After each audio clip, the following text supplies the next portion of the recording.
I'll never forget the sound of the door slamming behind her, echoing through our apartment like a gunshot. We'd fought before, but this time she looked at me like I was a stranger, grabbed her bag, and left without a word. I sat there, staring at the rain on the window, replaying every word we'd screamed at each other. Then, in a moment of desperation or maybe stupidity, I remembered the hotel she used to stay at when she needed space and decided to go find her, convinced I could fix everything if I just said the right thing.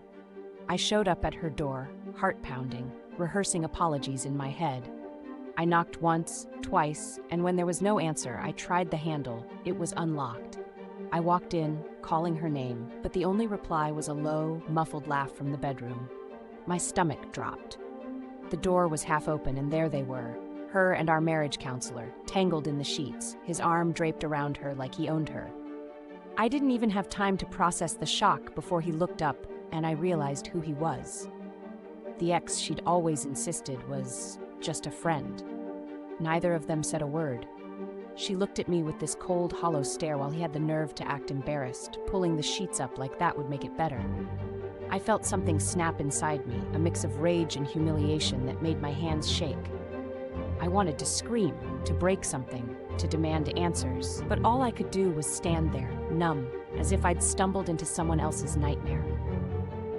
The silence stretched on until I finally turned and walked out, the image of them burned into my memory. On the drive home, my mind raced with every lie and half-truth from the past year.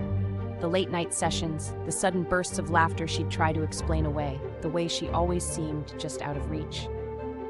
I realized I'd been clinging to the idea of us, desperate to fix a relationship she'd already checked out of. The worst part wasn't the betrayal, though. It was the sinking feeling that I'd seen all the signs and ignored them, because sometimes the truth feels worse than any lie.